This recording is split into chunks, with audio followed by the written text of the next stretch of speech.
be today.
Testing.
Testing.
That'll be great. All right, sir. Yes, sir.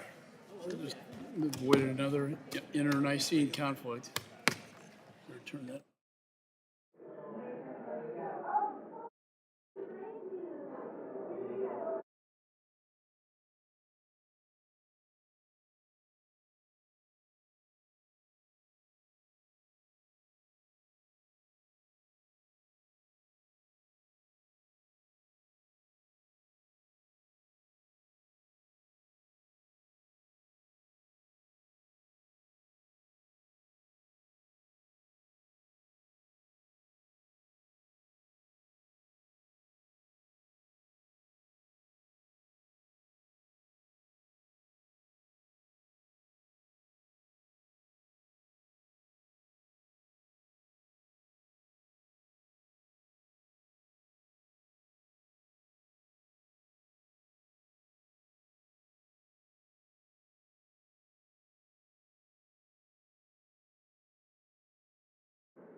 Quorum being present, the Committee on Foreign Affairs will come to order.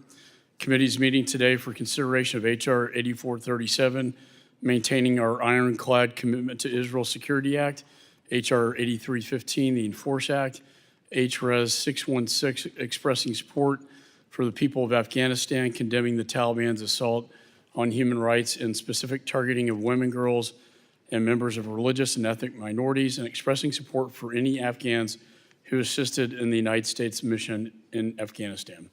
Chair announces that any requests for recorded votes may be rolled, and he may recess the committee at any point without objection. So ordered.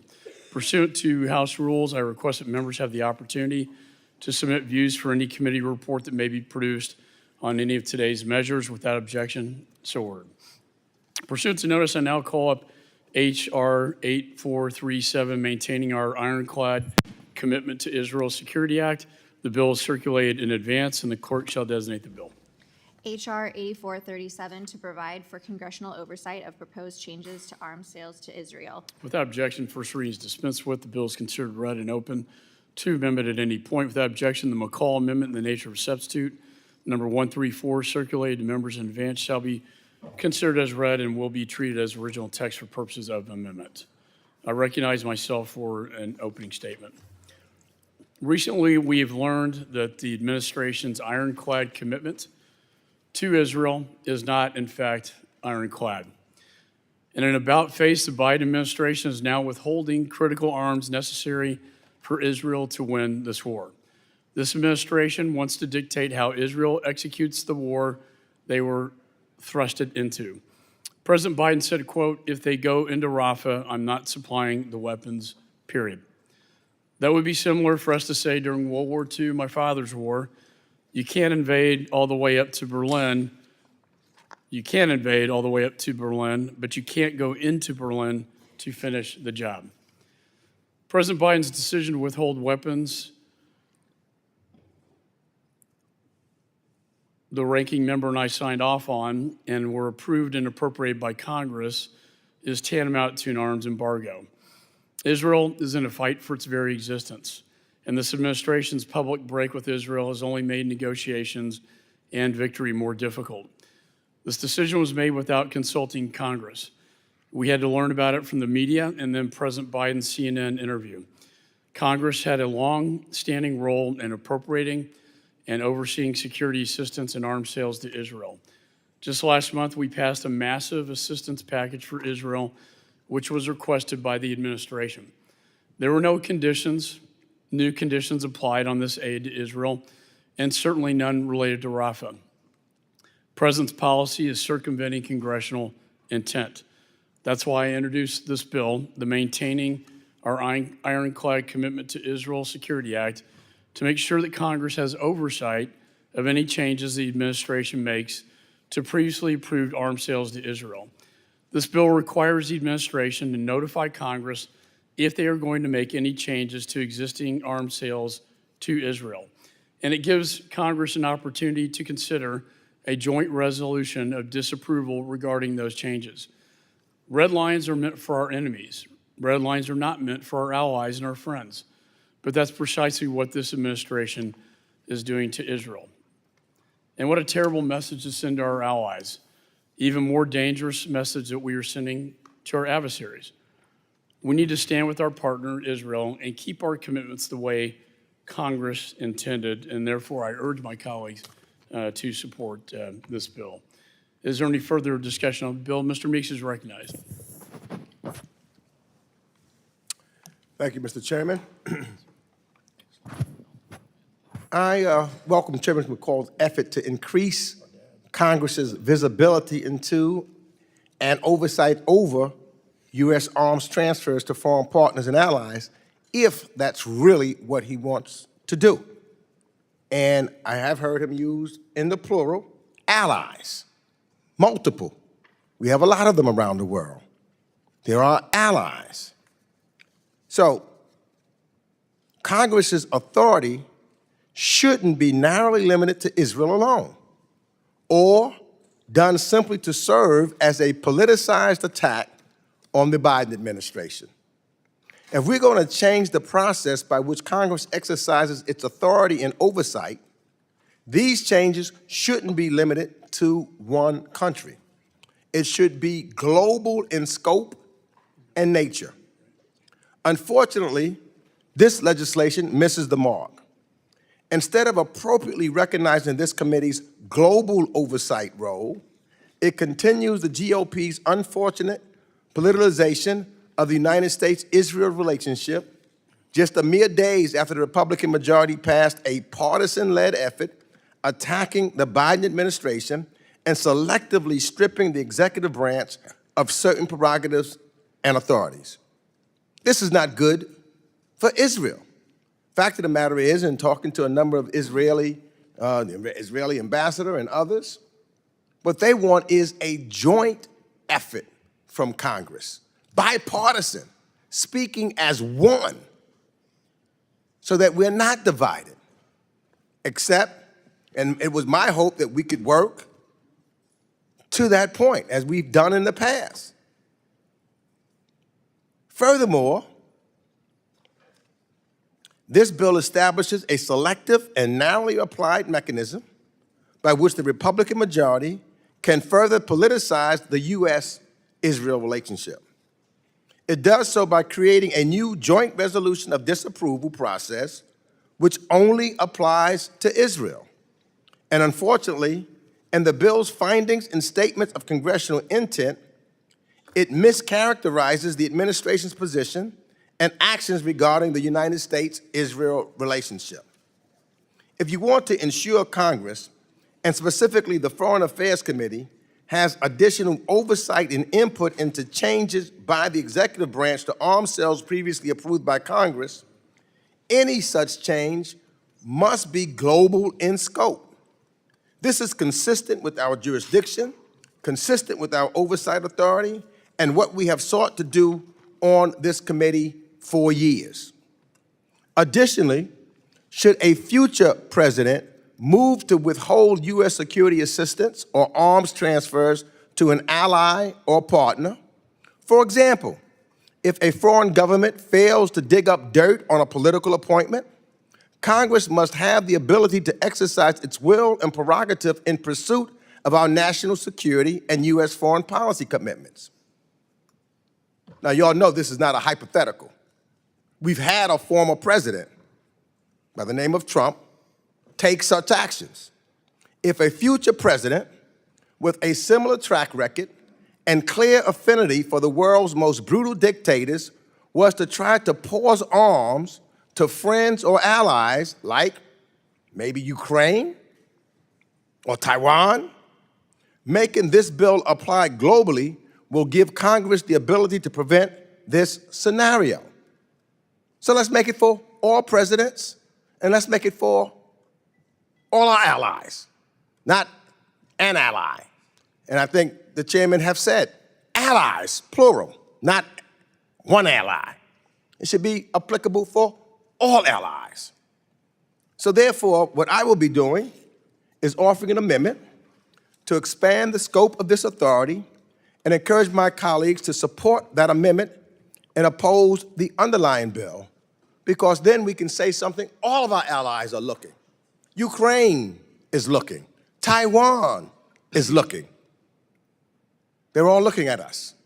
And I think this is the way, and we all want to make sure that we don't give away the authority that we have as the members of the House of Representatives to the executive branch. So if we're serious about bringing it back, then the amendment I'm offering would be a bipartisan amendment that will send a message to the rest of the world that the United States House of Representatives will stand and make sure that our word is heard.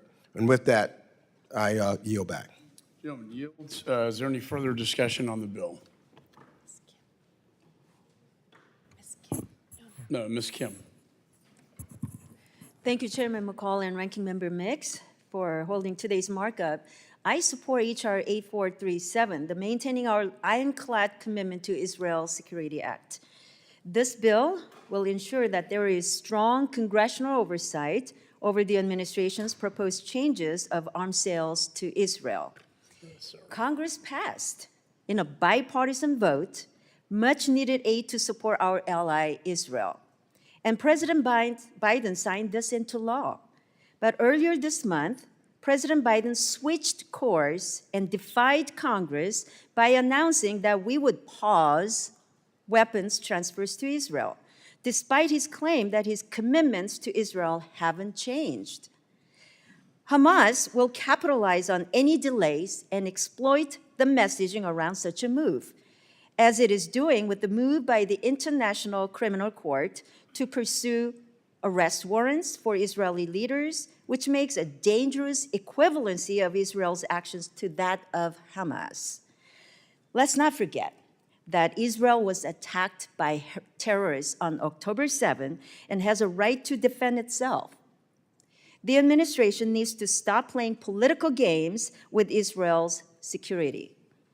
We would be fools to think that an attack like this couldn't happen again in the future if Israel cannot eliminate Hamas. And we would be naive to think just Israel is at risk.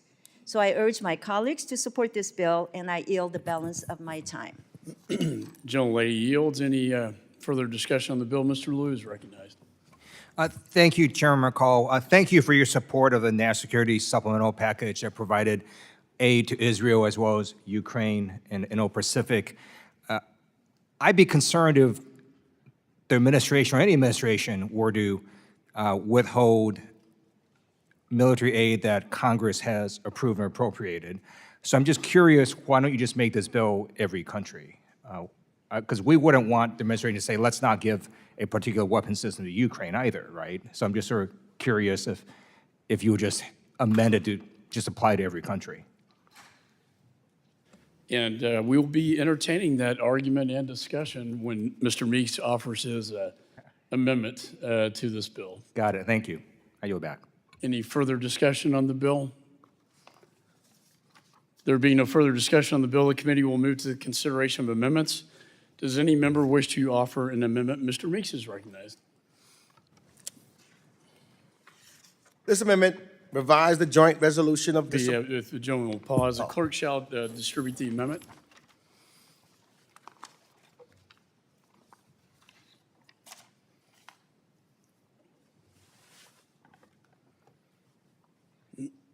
And the clerk shall report the amendment. Amendment to the amendment in the nature of a substitute to H.R. 8437, offered by Mr. Meeks of New York. In Section 1, strike the quoted matter. Without and objection, insert- further reading of the amendments dispensed with. The gentleman from New York is recognized for 5 minutes. Thank you, Mr. Chairman. This amendment revises the joint resolution of disapproval, the JRD process of the chairman's underlying bill to make the process global in nature instead of being solely applicable to Israel. It also revises the title and replaces the sense of Congress section to affirm Congress's constitutionally vital role in foreign policy, as well as affirms the importance of congressional committees having full visibility into the oversight over executive branch implementation of the Foreign Assistance Act and Arms Export Control Act. The amendment also provides for the chairs and the ranking members of HFAC and SFRCs as members who can introduce joint resolutions of disapprovals.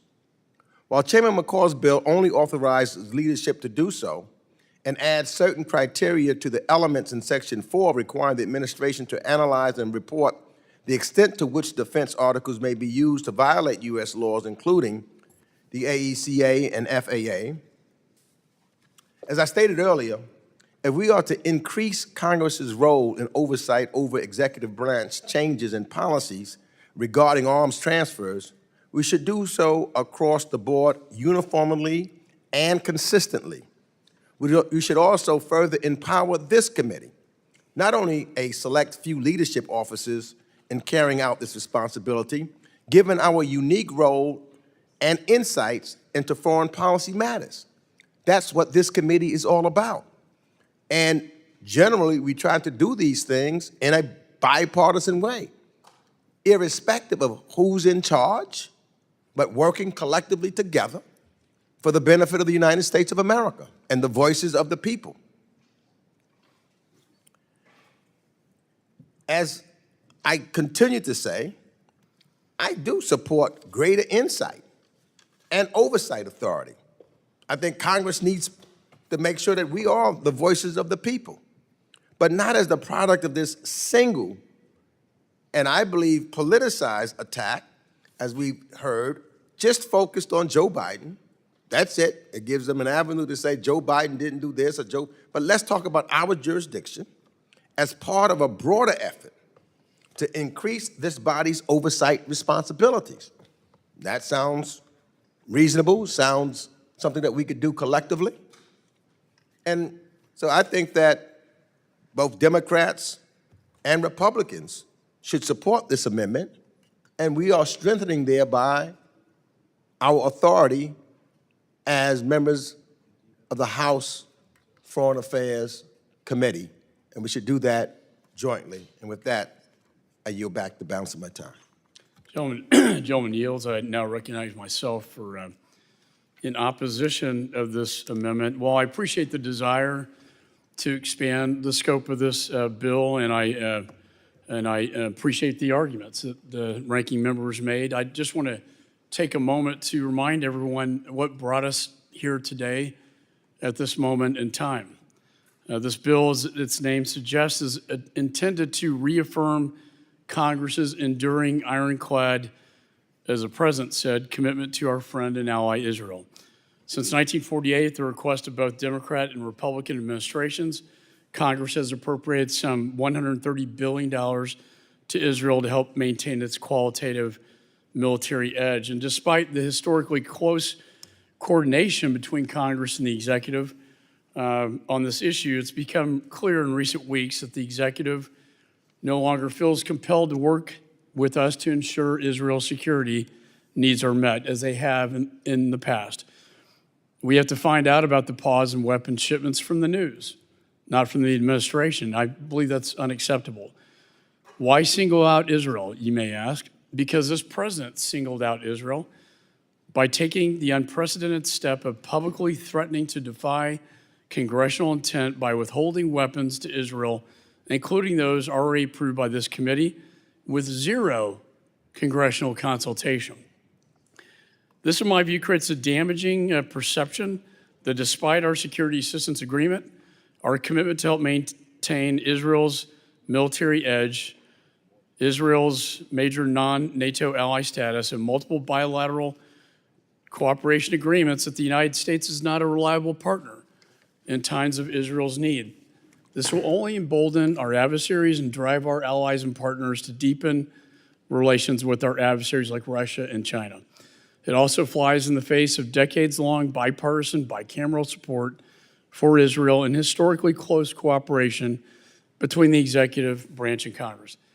This bill is intended to address exactly that, to restore the trust and transparency that has historically existed between our co-equal branches of government when it comes to Israel. We do not need to address hypotheticals when we are facing an urgent problem that needs to be addressed today. And that's why I respectfully oppose this amendment, and I yield back the balance of my time. Is there any other members that seek recognition? Mr. Issa. No, I'm sorry. Mr. Castro. Thank you, Chairman. I first want to say that I completely understand and agree with the need for greater congressional oversight over the arms transfer process. And while I strongly agree with President Biden's decision to withhold 500-pound and 2,000-pound bombs, given the devastating effects they would have in a Rafah operation that Prime Minister Netanyahu seems committed to, I also believe that the administration must be more transparent with the United States Congress on the assistance we provide not just to Israel, but all countries that purchase U.S. weapons. There's a need for greater oversight over U.S. security assistance and arms sales, and I would be more than happy to work with the members of this committee on how we can achieve that. Unfortunately, I believe that H.R. 8437 is not a bill that I can support. It would lay out a process that solely deals with arms transfers to one country, Israel, but I believe we must not hold Israel to a different standard than other countries we provide weapons to. In other words, this bill should apply to everyone. I support Ranking Member Meeks' amendment, which would apply the provisions of the bill equally to any foreign country. I also believe that this Congress must be more vigilant in conducting oversight over these transfers. I believe all of us, Democrats and Republicans, can agree that addressing the conflict in Gaza is urgent. The stakes cannot be higher for both Israelis and Palestinians, and that the United States must lead. I hope this committee will hold more full committee hearings on this conflict, including on the transfer of weapons to Israel. The members of the committee can raise these important questions to the administration with that forum. I urge my colleagues to support this amendment as well, and I yield back. Gentleman yields. Any other members seek recognition? Mr. Rice is recognized. I thank you, Chairman. I'm going to associate myself in many ways with all of the previous speakers. I think that we should do greater oversight on all weapons transfers. We should, in fact, assert our position. We should, in fact, know why weapons are being withheld. All of that is not what's before us today. And so what I want to do is call this what it is, a first step, an appropriate one. And I want to make people aware of something that perhaps is more significant, in my view, than the 500 and 1,000-pound bombs that may or may not be used in this fight. The President has said that if the Israeli government will do what they ask, then they will deliver to them the locations and the targeting information of high-ranking Hamas leaders. The other way of saying it is this administration, for whatever reason, is withholding information that would allow more accurate targeting of the actual people who are the targets of this war. This war cannot and should not be about targeting innocent Palestinians. This should not be about targeting facilities. This should and must be about targeting, in fact, the Hamas leaders on the behest of Iran, who murdered 1,000 innocent Israelis on October 7th. So what bothers me the most, and the reason that I'll take any first step with my chairman here, is that, in fact, this administration could be delivering and assisting in the micro-targeting of the actual culprits. And until we are willing to do that, we are part of what has been a huge amount of what some may call collateral damage. I want that collateral damage, as it's called, to end, and I want the President and this administration, the Department of Defense, and anyone else, the CIA, who may have information that would allow us to rescue the hostages, kill or capture those who perpetrated this incredible crime on October 7th. That's what this war should be about, and that's what American participation should be about. And when I voted with the chairman and virtually everyone on this dais to provide aid to Israel, the intention was to provide them the ability to defend themselves with the assumption that America would stand by our allies' side and help them bring this war to an end by finding and either capturing or killing those who perpetrated the crime and rescuing hostages, including Americans. So, Mr. Chairman, I stand ready to vote with you as soon as you call the question, and I yield back. I appreciate the gentleman's comments. Do any other members seek recognition? Mr. Connolly. Thank you, Mr. Chairman. I want to express my support and gratitude to the ranking member for his alternative. Mr. Eisen talks about first step, supporting your underlying ANS as a first step. I don't understand why we only want to take the first step when we have an opportunity to take a more comprehensive step in codifying how Congress reasserts control over the shipment of armaments to allies. And why we would only pick one example over lots of others escapes me. And I would also say that I certainly share the distinguished gentleman from California's concern about tracking down Hamas terrorists. I also believe we have to protect civilians in Gaza. There cannot be any justification for 35,000 deaths in Gaza as collateral damage in going after Hamas. And so I believe the executive ought to have the ability to make discretionary judgments in trying to prevent those civilian casualties while Congress continues to exercise oversight over that discretionary judgment. And that's what Mr. Meeks's amendment would do, not only for Israel, but for other countries with which we have deep and long-standing military supply relationships, Saudi Arabia, Egypt, and other countries in the region. And so I think we have an opportunity here to improve on the chairman's amendment and reassert congressional control pursuant to the inherent powers of Article 1 of the Constitution. So I'm going to support Mr. Meeks's substitute amendment and urge my colleagues to give careful consideration to it as we deliberate in this markup. I thank the chair and I yield back. Gentleman yields. Any other members seek recognition? Mr. Barr is recognized. Thank you, Mr. Chairman. I oppose the ranking member's amendment, not because it goes to the second step, but because it doesn't go to the third step. If we actually want to exercise oversight over the executive branch's conduct of foreign policy in a comprehensive way, as my friend from Virginia suggests, then we should do far more than exercise oversight over arms shipments. We should exercise oversight in a more robust way over the executive branch's mismanagement of a wide range of foreign policy missteps, not just a failure to full-throatedly defend our ally Israel, but also the sanctions relief that this administration has offered to our adversaries, the Chinese Communist Party, in a unilateral way. In the APEC summit, where they offered upfront concessions to the CCP in exchange for the promise down the road of some assistance by Beijing on the shipment and the export of precursors of fentanyl, poisoning Americans. That has never been reciprocated by the CCP. Or why not conduct searching oversight over the executive branch's mismanagement of sanctions relief of Iran? $80 billion in oil revenues by the mullahs in Tehran gained by this effort to revitalize a JCPOA 2.0 that literally funded October 7th. Or what about more searching oversight over the sanctions relief that this administration continues to provide for Vladimir Putin, allowing the Department of Treasury, allowing Putin to fund aggression in Ukraine, opposing my amendment to impose the type of sanctions that would cripple Putin's war machine in the supplemental that we offered to Ukraine.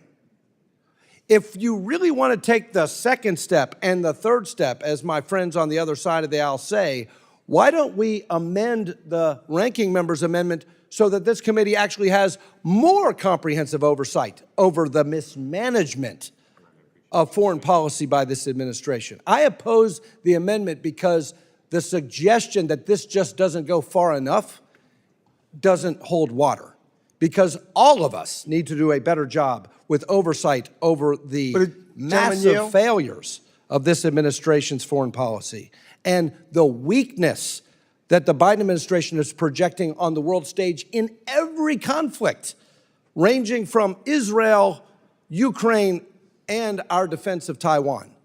Everything this administration does is inviting aggression from adversaries. So if you really want oversight, if you want to take a step further than the chairman's bill, we need to amend the ranking member's amendment to give us a whole lot more oversight over everything that this administration is doing to invite aggression, not just from Hamas, but from all of our adversaries. I yield. Does the gentleman yield? I yield. No, thank you. Sounds like the gentleman agrees with me, though. You would agree that then we shouldn't be focused just on Israel. We should be focused on all of the other countries also. So that's what this amendment really is so that we're not just focused on one country. Let's focus, and it's this president and any other president, Yeah. so that we have more power. Well, the gentleman, and focus on I'll Ukraine. reclaim my time and ask my friend, the gentleman from New York, the question: would the gentleman entertain my idea, not only to have the additional extension of oversight over arms shipments in other contexts in other countries, but also providing additional congressional oversight over the sanctions relief policies that this administration has chased on Russia, giving Russia a pass on energy, giving China a pass on fentanyl? Would the gentleman extend his concern to all of the weakness in every context of this administration? But this bill is not just an oversight, and from even what I hear, of just Biden. It's for any president, now and in the future. Because we could argue in the past about any president's international policies concerns. I can argue about something that was wrong when Donald Trump agreed with Reclaiming the my Taliban time, to move.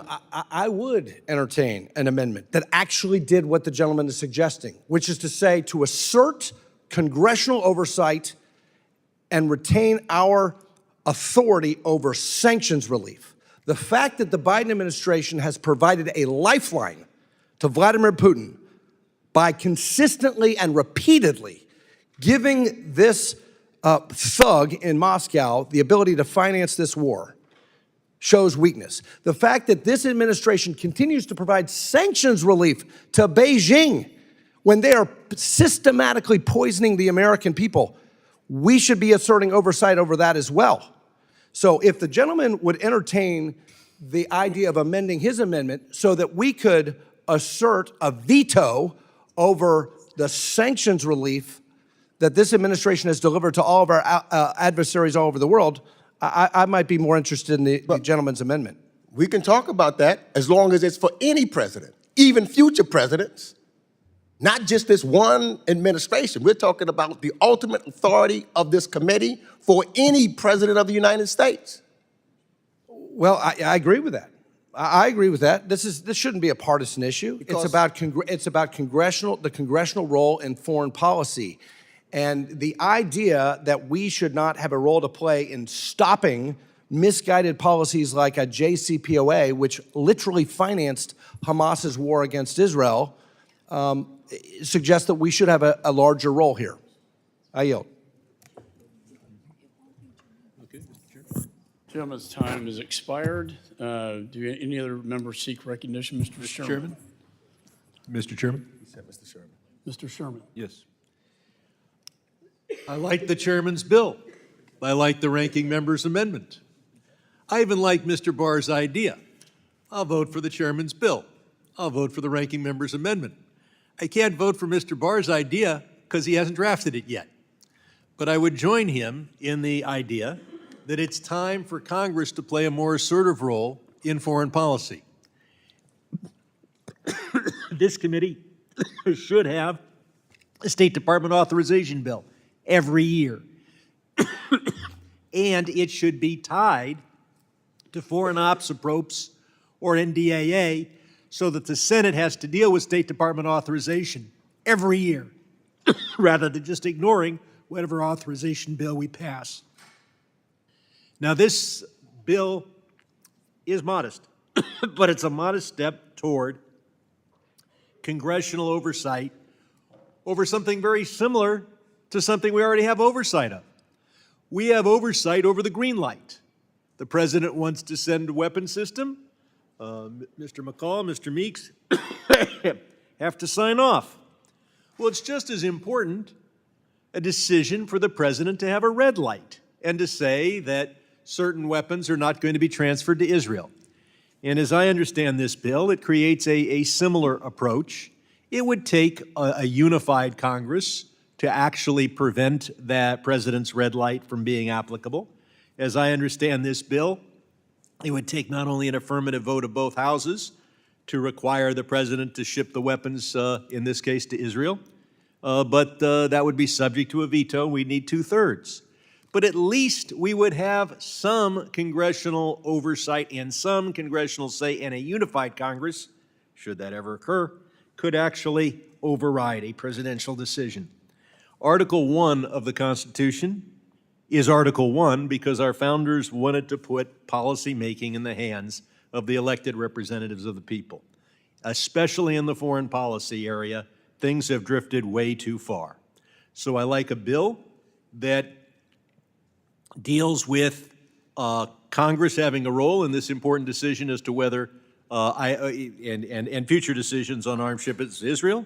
I like the amendment that broadens that idea to all arms shipments and all red lights that presidents might have.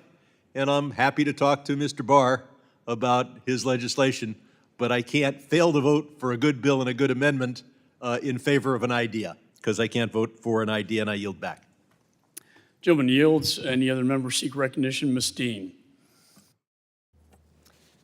Thank you, Chairman McCall, Ranking Member Meeks. I rise in support of the ranking member's amendment to the amendment in the nature of a substitute to H.R. 8437.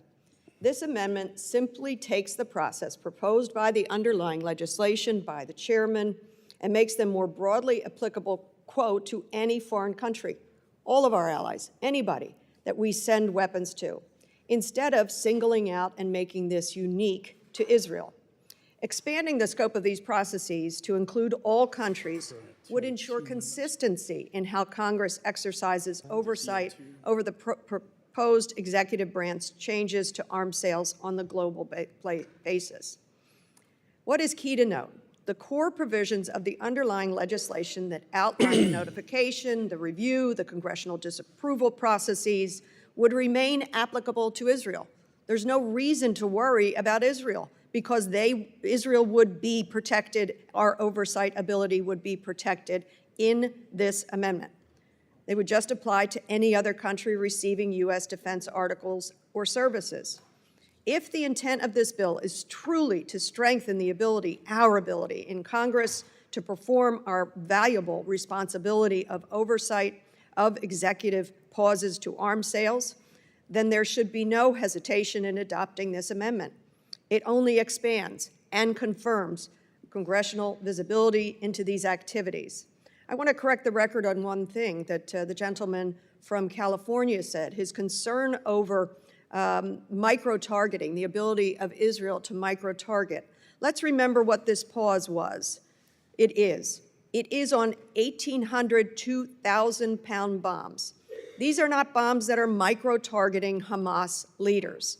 These are devastating 2,000-pound bombs that we have seen used over and over again in the same area, for example, risking and causing the great loss of civilian life. And the president put the pause on for the use in Rafah, a densely populated area filled now with many refugees. What I'm thinking about is what's important. We need to send the world a joint statement from all of us of our oversight obligations and responsibilities. Honorable members, what we do here matters. Legislating not just for one country, more importantly, legislating not just for one president, most importantly, not just legislating for one political season. Let's take this legislation out of the political season and confirm our obligations of oversight in a long-term, long-living way that legislation ought to be about, not about the next 6, 8, 7, 8 months. I urge my colleagues to support Mr. Meeks' amendment. It is wise, it is global, it sends the right message of bipartisanship, and it sends the right message about what our obligation is in a bipartisan way in oversight over any administration. And I yield back. Generally yields. Any other member seek recognition? Ms. Kamlager-Dove. Thank you, Mr. Chair. I yield my time to Ranking Member Meeks. Thank you. I just had to, reply to one thing that the chairman said, and that's talking about or doubting the ironclad commitment that Joe Biden has to Israel. Because I don't think anyone should be able to doubt his ironclad commitment to Israel. Joe Biden was the first United States president to fly into Israel during wartime. No other president has done that. Joe Biden has provided Israel with billions of dollars for her self-defense. And Joe Biden is the only president of the United States that sent U.S. troops to defend Israel from Iranian missiles. That's ironclad defense of Israel. No other president has done it. And I also want to remind my Republican friends that seems to forget that Ronald Reagan held back weapons to Israel on 2 occasions. But even really reminding my Republican friends of what they did, which why I made then, under the same scenario, can say I question their ironclad commitment to Israel. Because the Republican majority held back supplemental aid to Israel for 6 months while Israel was at war. That's what the majority, they themselves, held back aid to Israel for 6 months. So the credentials and the commitment of the Biden administration to Israel, in my viewpoint, is unquestioned. I yield back. Gentleman yields back. Any other members seek recognition? Mr. Phillips. Thank you, Mr. McCall, for bringing this measure to the committee. I'm grateful to you and the ranking member's leadership in this space and appreciate your interest in robust congressional oversight of U.S. arms sales to our allies and partners. I have long been a steady and staunch advocate for Israel's security and for their right to exist and defend itself. Israel faces a myriad of threats from Iran and its proxies, including Hezbollah in Lebanon, the Houthis in Yemen, and of course Hamas in Gaza. On October 7th, Hamas launched a horrific attack in Israel which killed 1,200 people. 1,200 people, brutally. 252 taken hostage, including Americans, which I got to tell you, I'm ashamed and appalled that this isn't front and center every single day, that Americans continue to be held hostage by a terror group in Gaza for months. It resulted in the worst massacre of Jews since the Holocaust, and President Biden has consistently repeated, and I will reiterate, that Israel has a right to defend itself from terror and to assure that Hamas is dismantled and will never again be able to perpetrate another October 7th attack, ever again. I've also expressed clear disappointment with Prime Minister Netanyahu's leadership of Israel and prosecution, particularly of this war. And I've openly pushed for a comprehensive ceasefire that would facilitate the return of all hostages, allow an influx of humanitarian aid, much-needed aid to civilians, and the removal of Hamas from power in Gaza once and for all. Now, I disagree with the president's decision to pause certain limited weapons shipments to Israel because I believe it moves us further away from those stated goals and only strengthens Hamas's hand. Members of Congress should have the opportunity to engage with the administration on these decisions and to put forward a joint resolution of disapproval if they do not find the administration's reasoning sufficient or believe such a decision would put U.S. or allied security in jeopardy. And that is why I support Mr. Meeks' proposed amendment that would broaden the scope of this bill to include congressional oversight over any administration's decision to pause, suspend, delay the delivery of defense articles or services to any country for any reason at all. However, I am concerned about moving ahead with legislation like this in the case of Israel specifically.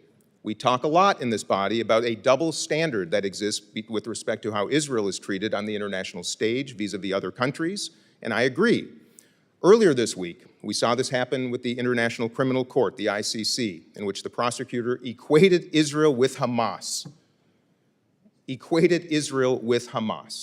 And acted against Israeli leaders without so much as hearing from the Israeli government regarding its own comprehensive investigative procedures and accountability mechanisms that are currently in place.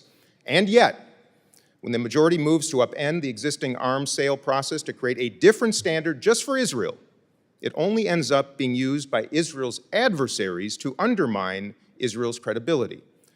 I believe Congress must be allowed to provide oversight and push back, when appropriate, against any administration's decision to withhold arms to any country. I'll say it again, any administration's decision to withhold arms to any country, not just Israel.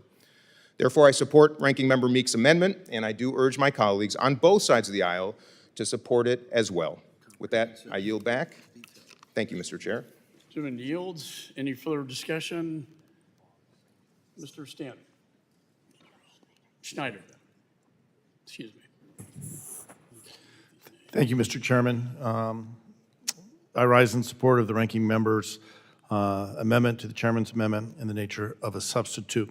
Let me first say I want to associate myself with my colleagues with previous speakers' remarks regarding the ICC actions this week. It is outrageous.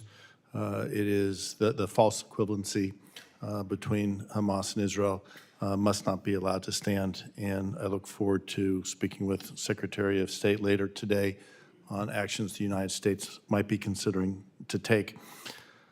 With respect to this bill, I'm pleased the majority has gone out of its way to highlight the Obama administration's work on the U.S.-Israel MOU that provides the core legal foundation for our support for Israel. I publicly disagreed with President Biden and the administration's recent decision to delay a single weapons shipment to Israel, as Israel is fighting an existential war. But I must take serious issue with the lack of context in the bill's findings section. As President Biden, Secretary Blinken, and National Security Advisor Sullivan have repeated again and again, the U.S. commitment to Israel's defeat of Hamas in Gaza and to its long-term security is ironclad. President Biden was the first president to visit Israel in wartime, 11 days after Hamas's barbaric attack on October 7th. The U.S. sent 2 carrier strike groups to the region and is leading and led the coalition that defeated Iran's attack on April 13th. The U.S. is leading the coalition striking the Houthis in Yemen and is working to make sure that Israel has what it needs to successfully defeat Hamas. The U.S. has sent hundreds of arms shipments to Israel since October 7th, with President Biden most recently providing congressional notice that he was approving an additional $1 billion in sales. Israel has no closer and no more reliable friend in the world than the United States. And the United States has no more important ally in the Middle East, and I'm committed to keeping it that way. To the heart of the bill, I very much support the chairman's view that Congress must play an important role in supporting aid to our allies.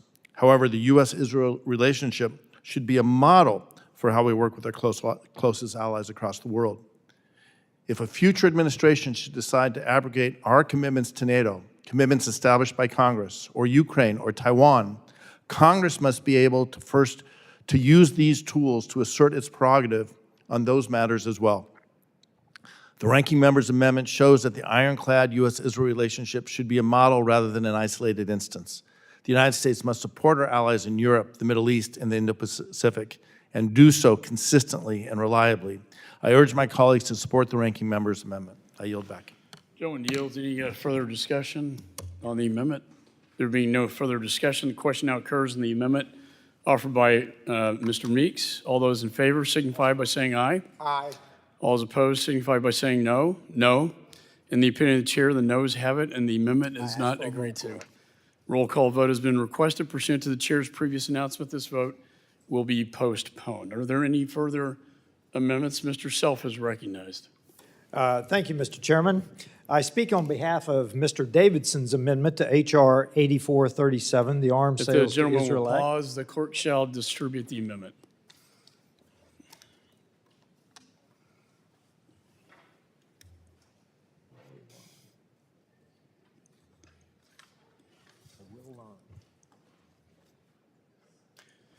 Clerk shall report the amendment.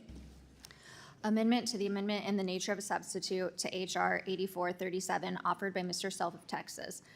Page 4, line 7, after appropriations account, insert and public law number. Page 14. Without objection, further reading of the amendments. Dispense with the gentleman from Texas is recognized for 5 minutes on the Davidson amendment.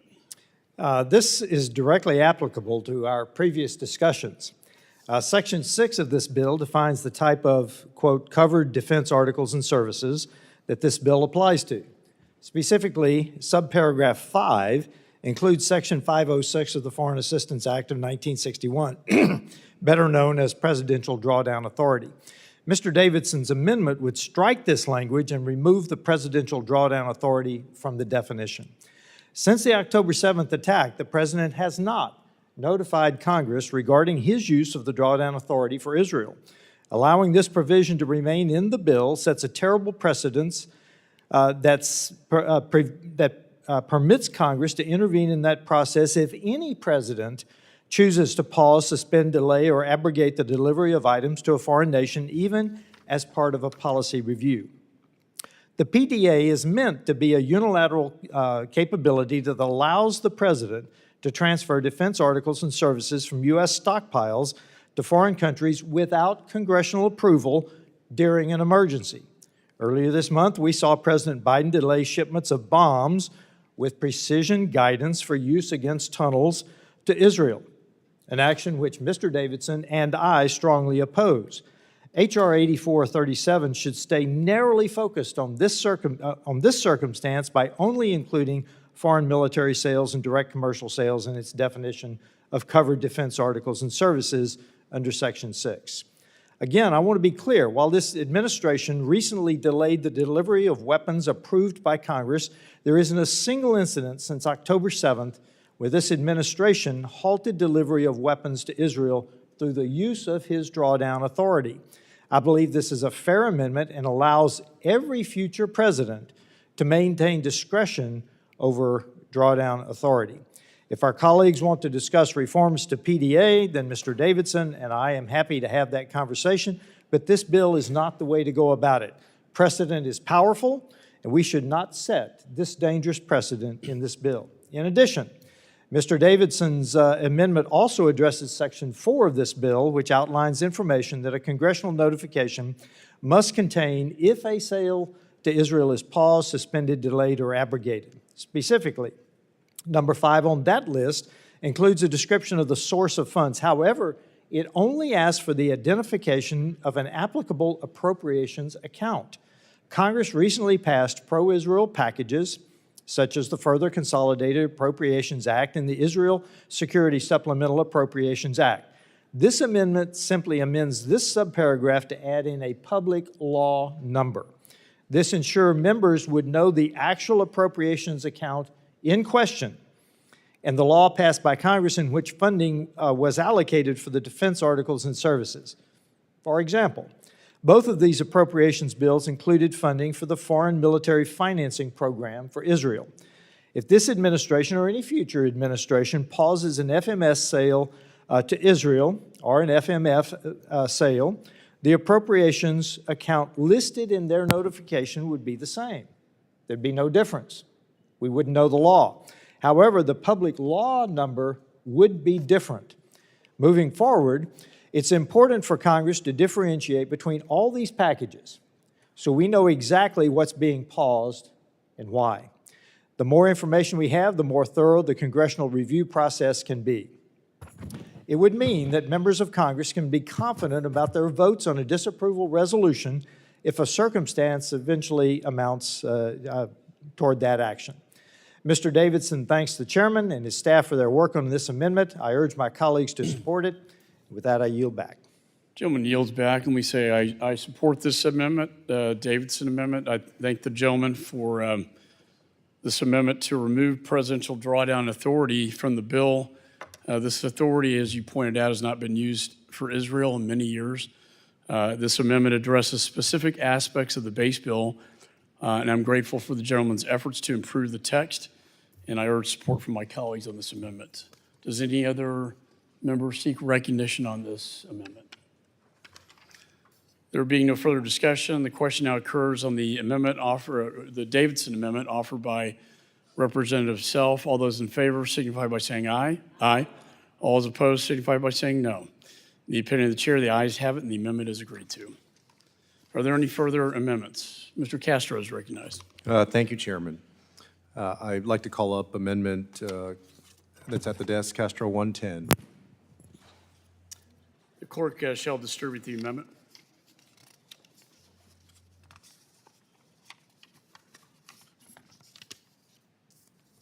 Clerk shall report the amendment. Amendment to the amendment in the nature of a substitute to H.R. 8437 offered by Mr. Castro of Texas.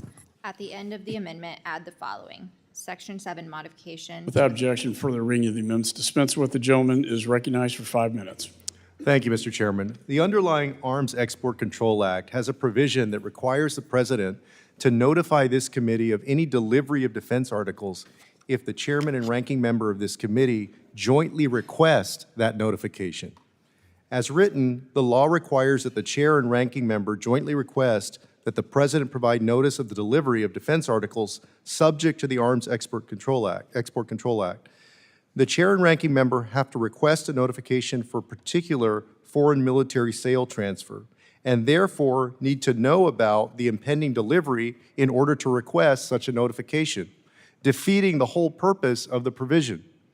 Under my amendment, the President would need to notify the chair and ranking member of this committee and also its Senate counterparts of any shipment of defense articles covered by the Arms Export Control Act. This amendment would give this committee access to the information necessary to truly conduct oversight over arms transfers, including this law. And I urge my colleagues to support my amendment. Gentleman yields. Yield Any back. further discussion on the amendments? Mr. Birch is recognized. Thank you, Mr. Chairman. Ranking Member, I oppose this amendment because it is beyond the scope and purpose of the bill. This amendment is not focused on the matter at hand. Instead, this sets a global requirement for the President to notify shipments of all notified sales. What the President did in this case is after a shipment was ready to get delivered by boat or plane, he stopped that shipment. Regardless of whether Congress was notified of a sale or not, including the date of its proposed shipment, the problem we are facing is that the President stopped the shipment before it went out to Israel. The President also showed in his actions that he wouldn't inform Congress first. Instead, Congress learned about this and held shipment when the President went on television and broadcast his decision to the world, and that's when I heard about it. This amendment does not address that unilateral action by the President, and therefore I oppose it. Thank you, Mr. Chairman. Gentleman yields. Any other members seek recognition? There being no further discussion, the question now occurs on the amendment offered by Representative Castro, number 110. All those in favor signify by saying aye. All those opposed signify by saying no. No. In the opinion of the chair, the noes have it, and the I ask amendment for a is not recorded vote, agreed Chairman. to. A roll call vote has been requested pursuant to the chair's previous announcement. This vote will be postponed. Are there any further amendments?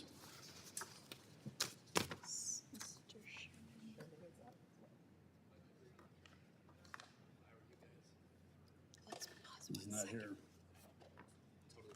Yeah, I mean, how far is he? I mean, he's not here.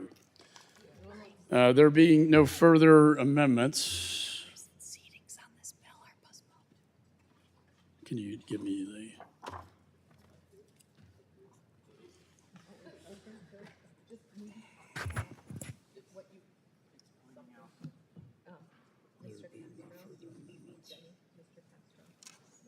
Okay, will Castro take it? Is he going to take Sherman's amendment? Is he going to take Sherman?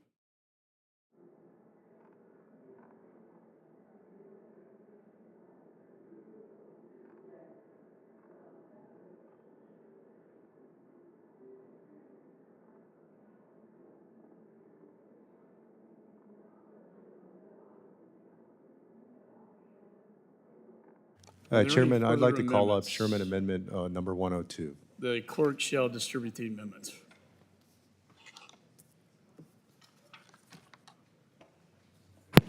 Clerk shall report the amendment. Let's get this over with. Amendment to the amendment in the nature of a substitute to H.R. 8437 offered by Mr. Castro. Without objection, Texas. further reading the minutes dispensed with. The gentleman from Texas is recognized for 5 minutes on the Sherman amendment. Chairman, you know, Mr. Sherman is oh, recognized. Mr. Sherman's here, all right. Surprise. I thank Mr. Castro for offering the amendment and seek 5 minutes to speak in favor. The gentleman is recognized for 5 minutes. As I've said before, I support the chairman's bill when it comes to our closest allies, especially Israel, that face sustained efforts from a hostile terrorist organization. Congress must have a say before weapons are paused. And hopefully,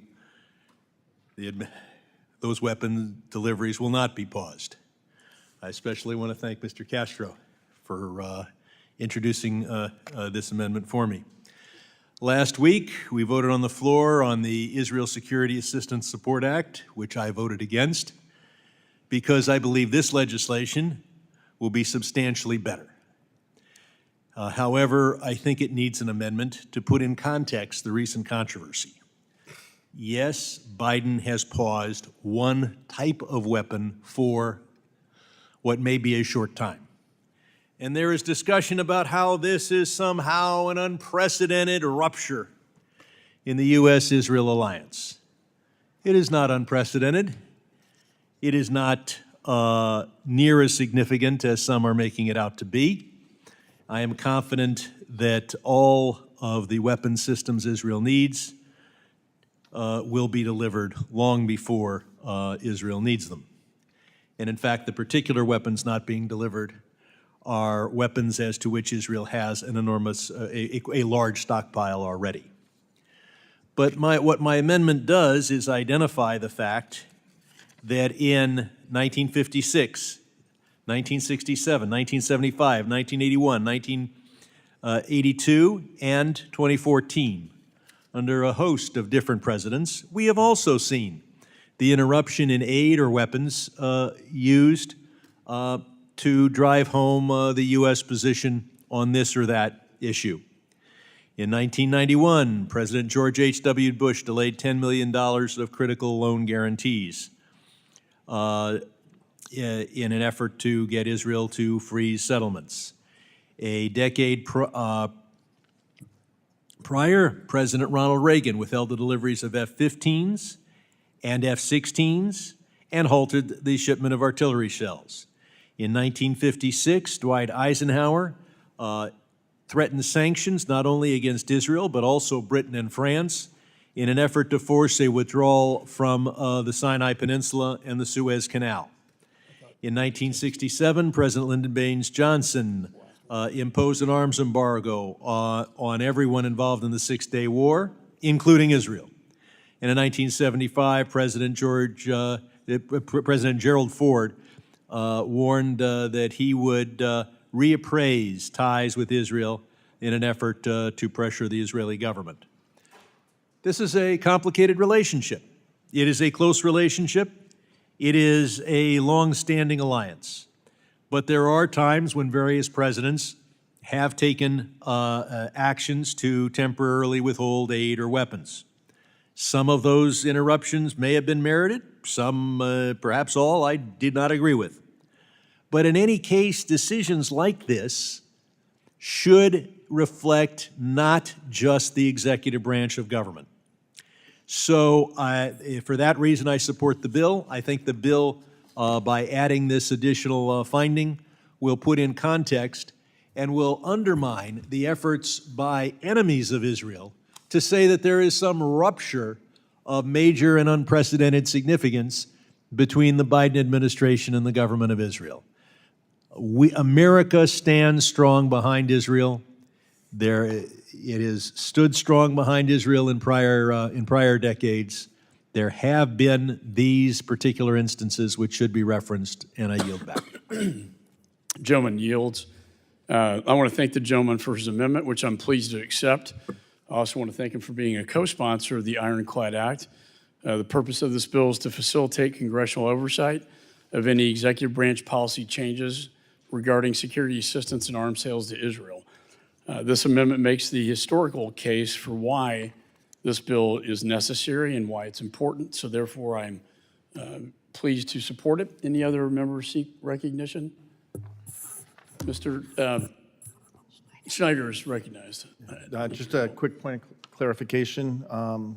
Mr. Sherman, you indicated 56, 67, 75. I believe that should be 73, 81, 82, and 2014.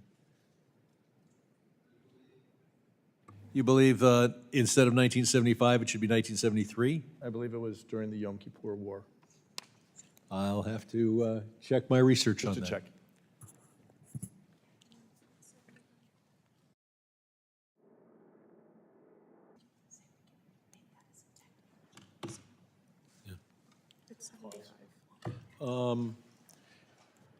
We can make Okay, that some in technical March change. of 1975, Kissinger said that the Ford administration was reassessing U.S. Middle East policy, including assessments to Israel.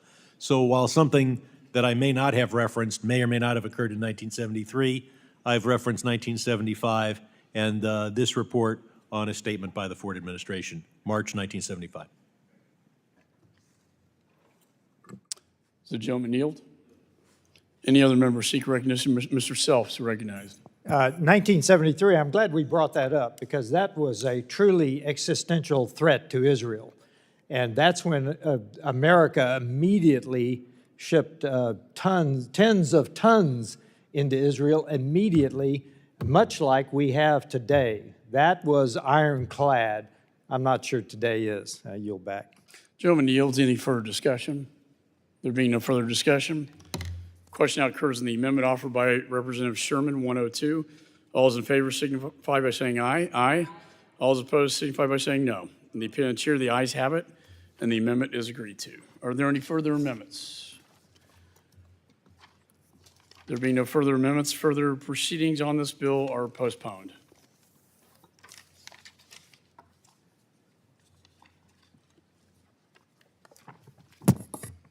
Pursuant to notice, I now call up H.R. 8315, the Enforce Act. Bill was circulated in advance. Clerk shall designate the bill. H.R. 8315, to amend the Export Control Reform Act of 2018 to prevent foreign adversaries from exploiting United States artificial intelligence and enabling technologies for Without other objection, purposes. first reading is dispensed with. The bill is considered read and open to amendment at any point. I now recognize myself in support of the bill. When we look at, or as we look at the potential for AI, I compare it to what we experienced with the Manhattan Project. This changed everything, and AI will have the same impact, including warfare.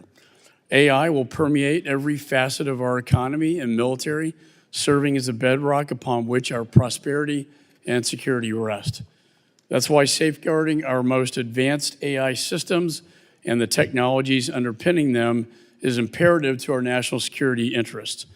AI has created a technology revolution that will determine whether America remains the world's leading superpower or whether it gets eclipsed by China.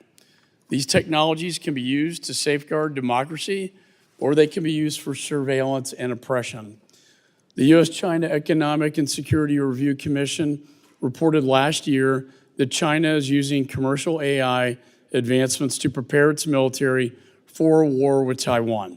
We must understand that whoever sets the rules on its application will win this great power competition and determine the global balance of power. Currently, the Bureau of Industry and Security stands as our first line of defense, tasked with approving or denying the export of dual-use items, such as advanced semiconductors and the tools to build them. Recently, BIS revoked the export licenses from both Intel and Qualcomm, who were selling semiconductors to Huawei. I commend them for finally taking this long overdue step. And while BIS can stop the flow of advanced semiconductors to the CCP and other adversaries, it lacks the clear legal authority to control the export of AI systems. That is why I introduced the Enforce Act. This legislation amends the Export Control Reform Act of 2018. It empowers BIS to curb the transfer of military-grade AI systems that pose national security risks from being exported to adversaries like China. A recent industry poll found that 64% of respondents, both Democrat and Republican, support the key provisions of the Enforce Act. This legislation provides BIS the flexibility to craft appropriate controls on closed AI systems without stifling U.S. innovation or affecting open source models. Additionally, it provides BIS the authority to restrict American AI labs or companies from working with the CCP who would use this technology against America's national security interest. Without the Enforce Act, we stand previously exposed to a host of threats. It's a loophole in our laws, and it's a dangerous one. Our top AI companies could inadvertently fuel China's technological ascent, empowering their military and malign ambition. As the CCP looks to expand their technology advancements to enhance their surveillance state and war machine, it is critical that we protect our sensitive technology from falling into their hands. So with that, I urge my colleagues to support this measure, and I yield back the balance of my time. Is there any further discussion on the bill? Ms. Dean is recognized. I thank the chairman, and I represent both myself and Ranking Member Meeks in support of this measure by you, Chairman McCall, and Representative Susan Wild. There's no doubt that artificial intelligence, or AI, is a foundational technology with the power to transform the world. This technology, however, also raises risks for our national security.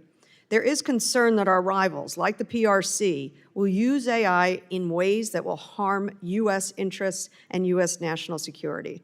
We know foreign actors have tried to manipulate our elections, and AI-based tools can make their task easier.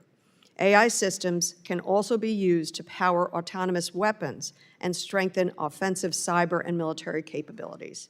We need to work with our allies and partners to ensure these power tools don't end up in the wrong hands. AI technologies made here in America should not be exported to the entities in the PRC that would use such technology in ways that undermine U.S. interests and national security. To address this challenge, this bill would give the administration permissive authority to control the export of national security-related AI systems and technology. This would allow the administration to craft controls on AI technologies for potentially problematic end users or end uses. My thanks to the chairman and to Representative Wild of Pennsylvania for working in a bipartisan way on this bill and incorporating feedback from the administration. We also made the definitions of AI and AI systems in the bill temporary so that the administration may undertake its usual regulatory process and solicit public comment so that the final definitions are appropriately scoped. Finally, for BIS to tackle this challenge, we need to adequately resource BIS. BIS urgently needs more funding to effectively implement and enforce the growing list of controls and mandates it is given. And with that, I support this bill and I yield back. I thank the gentlelady for her support. Is there any further discussion on the bill? Ms. Wagner is recognized. I thank the chairman for his work on this measure, and I thank Ms. Wild also for her work. The Bipartisan Enforce Act, H.R. 8315, I am very proud to co-sponsor. The United States has long been the unquestioned leader in developing cutting-edge technologies like artificial intelligence. The People's Republic of China, however, is bent on replacing the United States as the world's only true superpower, and it is using every single tactic at its disposal, including outright intellectual property theft to erode our advantage. We know that China relies on American hardware and AI to develop its military capabilities, a dangerous subversion of U.S. innovation and a contributor to global instability. And yet, while the United States has the ability to stop the export of the semiconductors and tools that can be used to create the most powerful AI systems, we can't prevent China from accessing the AI systems themselves. A U.S. company could export AI technology to entities in adversarial nations without any ability for the U.S. to act if it puts our national security at a significant risk. The chairman's bill closes this gap in our export control regime to ensure that the United States can keep these sensitive systems out of the hands of our adversaries. It will enable the U.S. to preserve our leadership while denying China the technology it needs to prepare for an invasion of Taiwan. I urge my colleagues to support this measure, and I yield back, Mr. Chairman. Yields. Is there any further discussion on the bill? There being no further discussion, I have an amendment in the nature of a substitute at the desk, and I ask for its consideration at this time. The clerk shall distribute my amendment in the nature of a substitute number 133. Clerk shall report the amendment. Amendment in the nature of a substitute to H.R. 8315 offered by Mr. McCall of Texas. Strike all after the enacting clause and insert the following. Section 1, short title. Without objection, further reading of the amendment is dispensed with.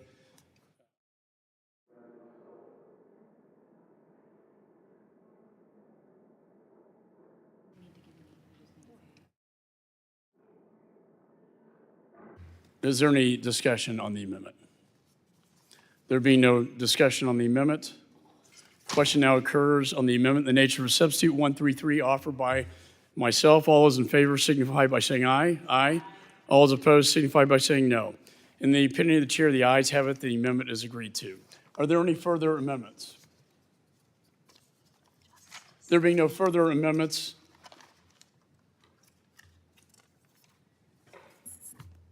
I move that the committee report H.R. 8315 as amended to the House with a favorable recommendation. All those in favor signify by saying aye. Aye. All those opposed signify by saying no. In the opinion of the chair, the ayes have it. The motion is agreed to without objection. Has one been requested? Okay. I request a recorded vote. A roll call vote has been requested. Pursuant to the chair's previous announcement, this vote be postponed. God almighty. I thought you were going to call for one. Yeah, I know. That's why I was trying to get through it so fast. I wasn't getting a lot of help. All right. Pursuant to notice, I now call up HRS 616, expressing support for the people of Afghanistan, condemning the Taliban's assault on human rights and specific targeting of women's, girls, members of religious and ethnic minorities, and expressing support for any Afghans who assisted in the United States mission in Afghanistan. This resolution was circulated in advance. Clerk shall designate the resolution. HRS 616, expressing support for the people of Afghanistan, condemning. Without objection, first reading is dispensed with. Resolution is considered read and open to amendment at any point. Without objection, the amendment in the nature of substitute circulated to members in advance shall be considered as read and will be treated as original text for purposes of amendment. Let me just recognize myself. Afghanistan is facing a devastating humanitarian crisis under the tyrannical rule of the Taliban. Hard fought by gains to advance women's rights and promote democracy were wiped out by President Biden's decision to unilaterally withdraw. Today, Afghanistan is the most oppressive country in the world for women and girls. Girls have been banned from attending school beyond 6th grade. Women are banned from working for NGOs. We know, in fact, that taxpayer funding aid is flowing to Taliban fighters and loyalists rather than suffering Afghan women and children. We know the Taliban continues to hunt down those who worked with the United States and execute them. We know the Taliban is oppressing religious minorities and brutally suppressing free speech, freedom of press. And we know that the Taliban has brought back public executions and continues to harbor terrorists. The U.S. must adamantly oppose these human rights abuses. We must work with our friends and allies to pressure the Taliban to lift these barbaric edicts. And it's time we do everything we can to expedite SIV applications, hold the Taliban to account for their crimes. The people of Afghanistan must know that the United States stands behind them. We'll do everything we can to help them in conjunction with the international community, and that's exactly what this resolution does. I support this resolution. And is there any further discussion on the resolution? The author, Mr. Crow, is recognized. I want to thank Chairman McCall and Ranking Member Meeks for holding this markup today and for considering HRES 616, a resolution expressing support for the people of Afghanistan, condemning the Taliban's assault on human rights and the specific targeting of women, girls, and members of the religious and ethnic minority groups, and expressing support for Afghans who assisted in the United States mission in Afghanistan. I want to thank my co-leads, Representative Wild, Representative Waltz, and thank you as well to the minority and majority staff for their work on this measure. I served 3 tours in Iraq and Afghanistan, and I have often said that I may not be here today were it not for the brave Afghan partners who worked alongside the U.S. government and in furtherance of our mission. So this resolution is in part an acknowledgement of their service and their sacrifice, and a commitment that we will honor our promise and continue to improve the processing and evacuation of the Afghan special immigrant visa applicants and Priority 1 and Priority 2 applicants. But this resolution is also a recognition of the dire human rights situation in Afghanistan and our commitment to continue to work with our allies and partners to address humanitarian concerns. The United Nations estimated in December 2023 that 69% of the Afghan population lacks access to basic items, utilities, and essential services. And an estimated 15.8 million Afghans were experiencing food insecurity. These are startling and untenable figures. This ongoing humanitarian and financial crisis in Afghanistan has been further exacerbated by the Taliban's repressive policies. Many of the restrictive policies are laid out within this resolution, but the Taliban has expressly targeted women and girls, religious minority groups, human rights defenders, civil society activists, members of the media, and former government and military officials. These restrictive policies have undermined respect for human rights and further imperiled Afghanistan's standing. I believe it remains in our global interest, both from a moral and national security perspective, to continue our commitment to supporting the Afghan people in their pursuit of democracy and human rights, and to prevent the degradation of human rights and repressive policies from fueling external issues. To that end, this resolution demonstrates a commitment to addressing these concerns, including through encouraging the U.S. government to work with allies and partners to develop a long-term strategy to address humanitarian, counterterrorism, and other shared policy concerns. So I strongly urge my colleagues to join us in supporting this bipartisan resolution to make sure that we do not forget our decades-long commitment to Afghanistan and our commitment that must continue in perpetuity to support the folks who are striving for freedom and democracy in this land in which many of us left pieces of our heart and our minds and our history. So with that, I yield back. Gentleman yields, and we thank the gentleman for bringing forward this resolution, also for your service in the Afghanistan war. Is there any further discussion of the resolution? Ms. Manning is recognized. Thank you, Chairman McCall and Ranking Member Meeks. I am proud to be a co-sponsor of HRES 616, an important bipartisan resolution introduced by our colleagues, Representatives Crow, Wilson, Wild, and Waltz, which highlights and condemns the Taliban's brutal human rights abuses, particularly against women and girls, and reaffirms our ongoing commitment to the basic human rights of the Afghan people. Mr. Chairman, since 2021, after years of progress for women and girls in Afghanistan, we have witnessed the tragic consequences of the Taliban's takeover. The Taliban have imposed more than 100 draconian decrees on Afghan women, forcibly treating them like property, limiting their ability to work, to get an education, or move freely in public without their husbands or male relatives. Civil society and media organizations have crumbled, with anyone openly speaking in opposition to the Taliban's rules facing threats and violence.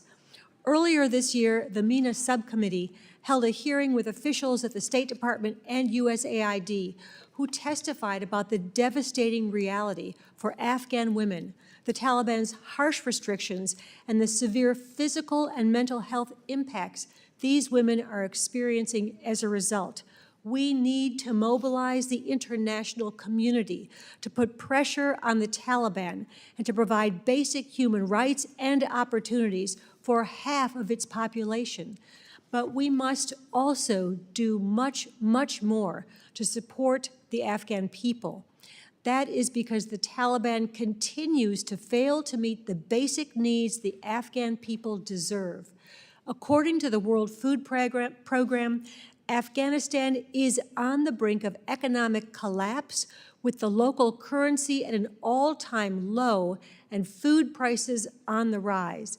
Acute malnutrition is above emergency thresholds in 25 out of 34 provinces and is expected to worsen, with almost half of children under 5 and a quarter of pregnant and breastfeeding women needing life-saving nutritional support in the next 12 months. Many Afghans, including those who fought alongside us, remain threatened by the Taliban, and we must not abandon them. That is why this bipartisan resolution focuses our attention on the Taliban's human rights abuses, expresses Congress's commitment to supporting the Afghan people, and outlines important steps for the State Department and the administration to take. Mr. Chairman, I want to thank Representative Crow and all of my colleagues for their leadership and commitment to the people of Afghanistan. I am proud to co-sponsor this bipartisan resolution, and I yield back the balance of my time. Generally yields. Any further discussion? Mr. Phillips is recognized. Thank you, Mr. Chairman. I also support HRES 616, authored by my friend and colleague, Representative Crow. Since the Taliban's forceful takeover of Afghanistan in August of 2021, I've been horrified, disgusted by their ruthless repression. Under their rule, human rights have deteriorated significantly, particularly, as it's been said, for women and girls. Afghan women cannot access secondary education or higher education. They're banned from most employment with international NGOs and the United Nations, and are severely restricted in their ability to even leave their homes or travel outside without a male relative.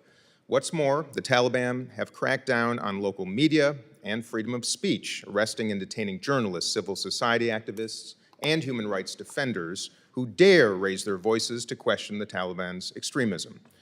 While I do believe it was time for the United States to leave Afghanistan, it does pain me deeply to see the Afghan people, especially women, girls, human rights activists, and those who assisted the United States of America to be forced to live under the Taliban's murderous rule.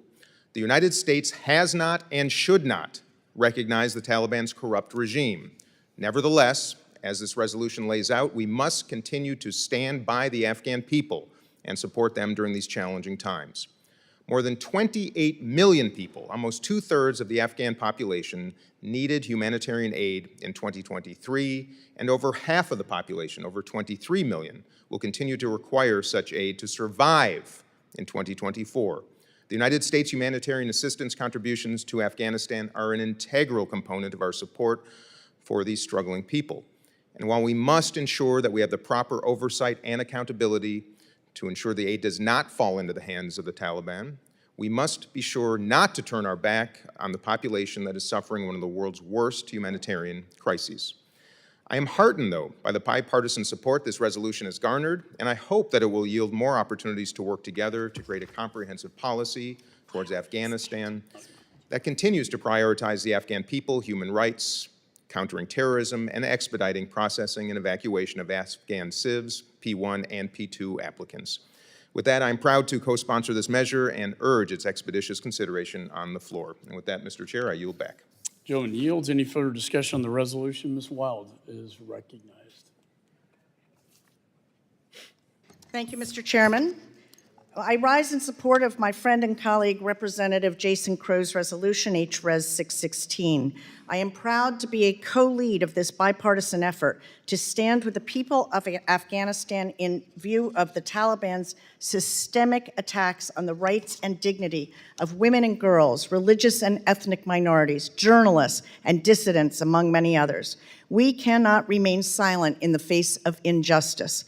That is why this resolution condemns the Taliban's abuses, encourages the Secretary of State to determine whether the Taliban's actions against women and girls meets the standard for crimes against humanity, and encourages the administration, in coordination with international organizations, allies, and partners, to develop a long-term strategy to address our most vital priorities in Afghanistan, including countering the Taliban's actions and pressing for accountability, protecting women's rights and human rights defenders, supporting the efforts of the Afghan people to build a future of equal rights, rule of law, and democracy, advancing counterterrorism efforts, expediting processing and evacuation of allies who worked alongside our service members, alongside Afghans at risk of persecution for their background or beliefs.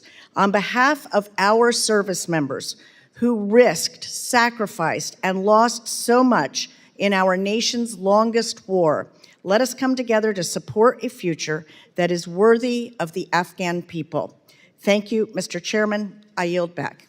Gentlelady yields back. Any further discussion? Mr. Stanton is recognized. Thank you very much, Mr. Chair. I would like to speak in support of Congressman Crow's bill, HRES 616, which rightfully condemns the Taliban's assault on human rights and the specific targeting of minority groups. Indeed, over the last 3 years, the Taliban has tightened its oppressive hold over the Afghan people. Entire families have been displaced. Girls are barred from schools. Terrorist organizations are emboldened, and the elderly are starved. The Hazara, a long persecuted ethnic minority that accounts for nearly 20% of Afghanistan's population, have historically been targeted by the Taliban. A small Hazara community resides in my district, and I have had the privilege of hearing their stories. I'd like to share the words of a Hazara human rights defender who is now pursuing his PhD at Arizona State University. Quote, "We are being targeted at wedding halls, at mosques, at the athletic club, and on public transportation. All women and girls in Afghanistan are being blocked from schools, but Hazara girls are targeted even more because they are an ethnic and religious minority.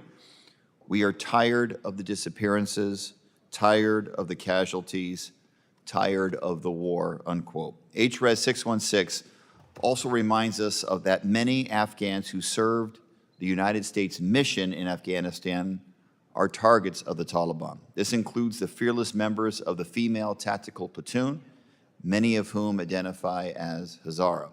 The members of the female tactical platoon who served alongside United States soldiers on elite missions are still awaiting permanent status in the United States.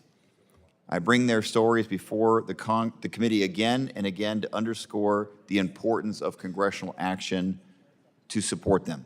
Our obligation to our allies is immediate. We must pass the Afghan Adjustment Act, and we must loudly denounce the abuses suffered by women, men, children, and brave service members that seek freedom from persecution in their home country. I urge my colleagues to vote in favor of HRES 616, and I yield back. Gentleman yields. Any further discussion on the resolution? Mr. Self is recognized. First of all, I thank my colleague, Mr. Crow, for his service in Afghanistan. I'm sure I was not there as long as you were, so thank you. I will also point out, though, that I'm going to support this, but we are in this position because we did not support our Afghan allies in July and August of 2021. We are in this position because we badly underestimated the timeline that Taliban would take over Afghanistan. We are in this position because overnight, without alerting our allies at all, any of our allies, we withdrew from Afghanistan in a disastrous withdrawal. So I will point out that our administration put us in this position to pass this resolution. I'm going to support it, but we all need to remember we are in this position because of our actions in July and August of 2021. I yield back. Gentleman yields. Any further discussion on the resolution? There being no further discussion on the resolution, the committee will move to consideration of amendments. Does any member wish to offer an amendment? There being no amendments, I move that the committee report HRES 616 as amended to the House with a favorable recommendation.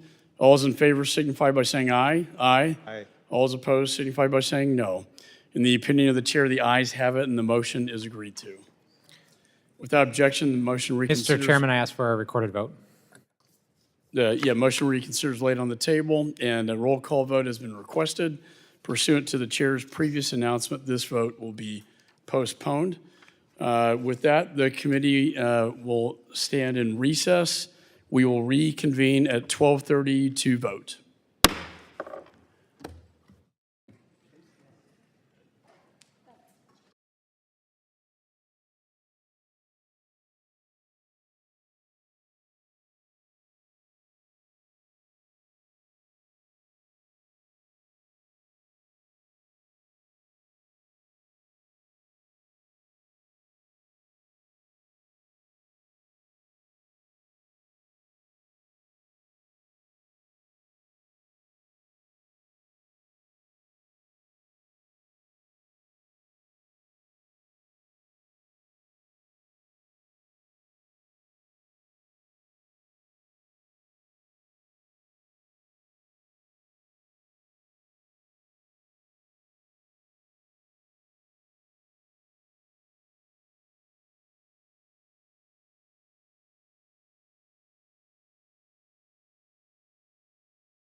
Oh, there we go.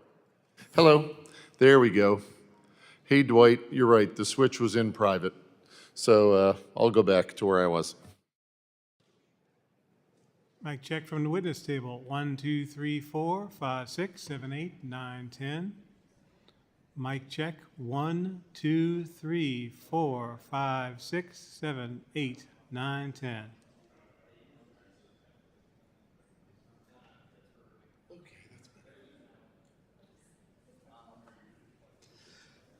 Excuse me. Okay.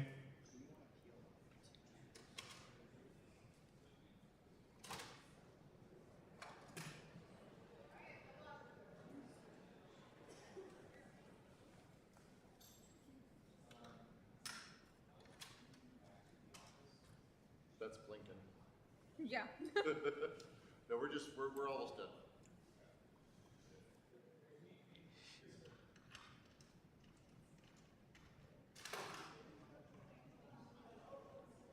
All right. Can you tell us what time the hearing is actually starting? Well, we're starting votes for markup in 7 minutes. And then the hearing will start at 2 o'clock. Okay, cool. Yeah. He says 2.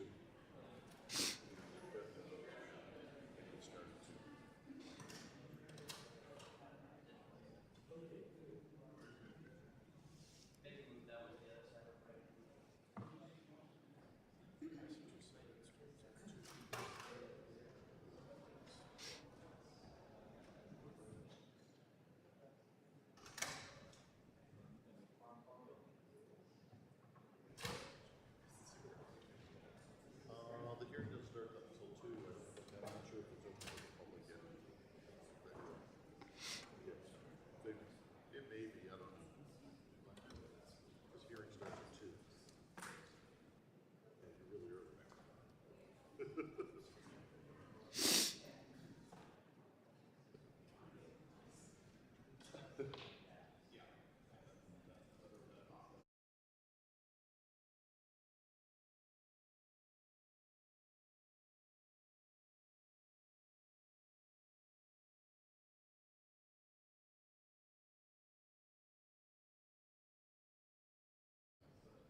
Mic check.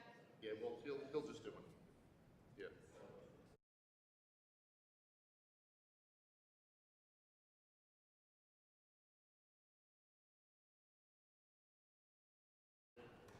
Thanks. 10. Do you have your mic on there? Yeah.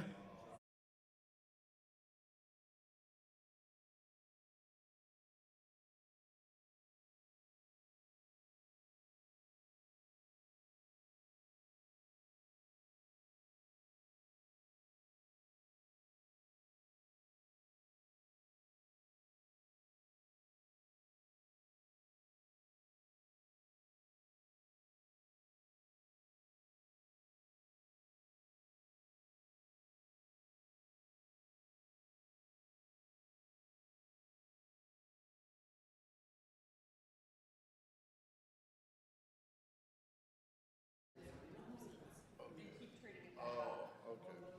So keep talking right quick. Talk. 1, 2, 3, 4, 5, 6, 7, 8, 9, 10. 1, 2, 3, 4, 5, 6, 7, 8, 9, 10.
1, 2, 3, 4, 5, 6. Can I hear it? 1, 2, 3, 4, 5, 6. Okay.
He needs you to go to the restroom.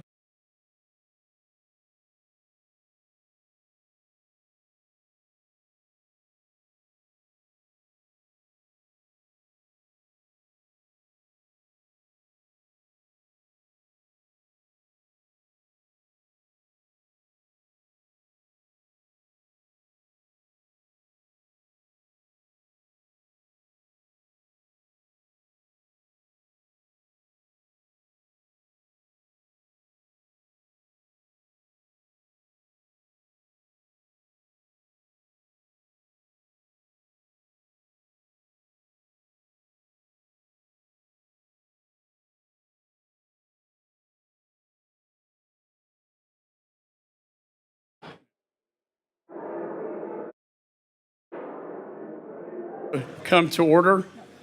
The committee postponed further proceedings on the roll call vote on the Meeks Amendment to H.R. 8437, on which the noes have prevailed by voice vote.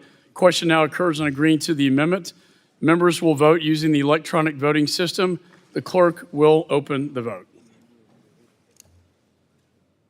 It's coming to us.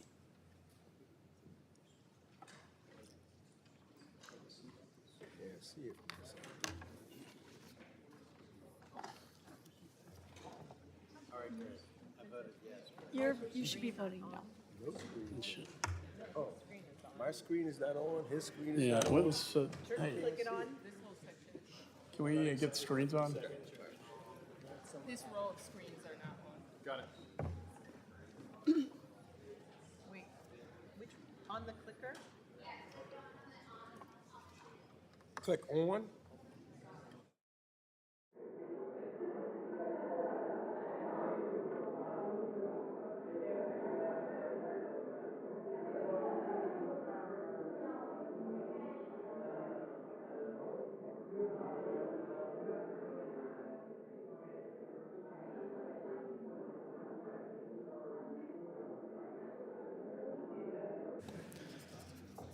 Have all members voted? Does any member wish to record or change their vote? The clerk will close the vote and report the tally. On this vote, the ayes are 22, the noes are 24. The noes have it, and the amendment is not agreed to. Committee postponed further proceedings on the roll call vote on amendment number 110 offered by Representative Castro to H.R. 8437, on which the noes have prevailed by voice vote. Question now occurs on agreeing to the amendment. Members will vote using the electronic voting system. The clerk will open the vote.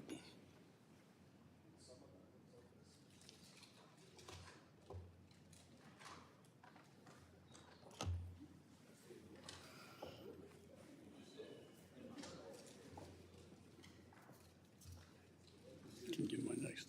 Okay, hold on.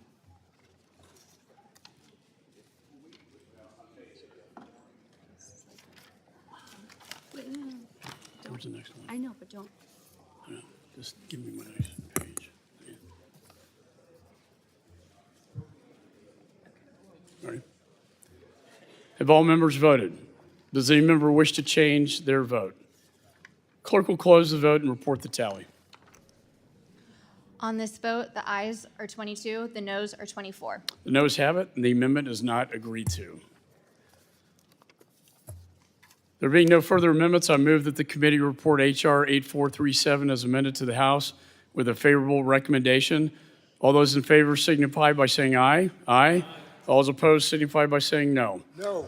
In the opinion of the chair, the ayes have it, and the motion is agreed to. A roll call vote has been requested. Members will vote using the electronic voting system. The clerk will open the vote.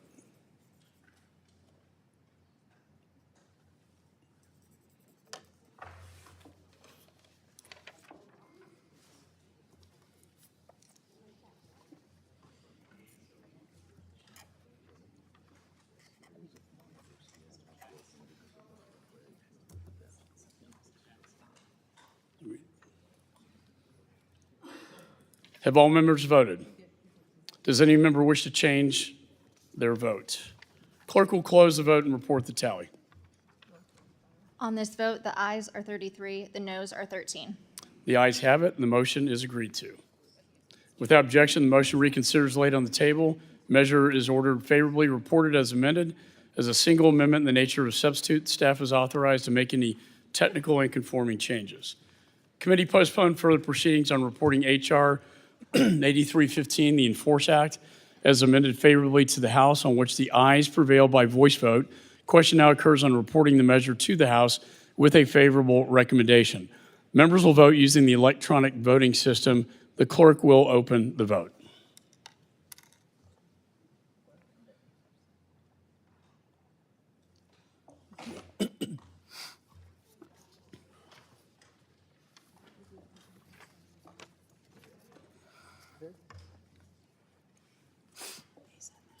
Have all members voted? Does any member wish to change their vote? The clerk will close the vote and report the tally.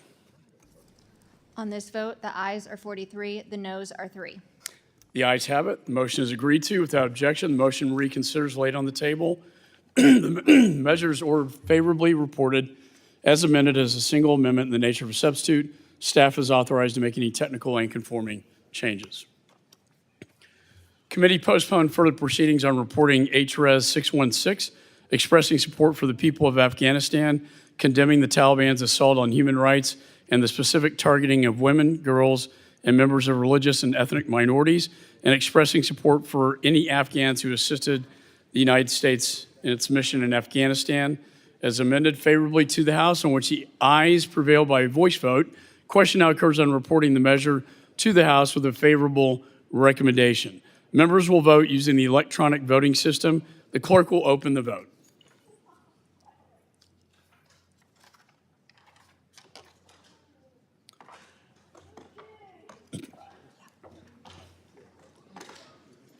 Have all members voted? Does any member wish to change their vote? Clerk will close the vote and report the tally. On this vote, the ayes are 46, the noes are 0. The ayes have it, and the motion is agreed to without objection. Motion reconsiders laid on the table. This concludes the consideration of measures noticed by the committee. We will begin the hearing with Secretary Blinken at 1:45. There being no further business to transact, committee stands adjourned.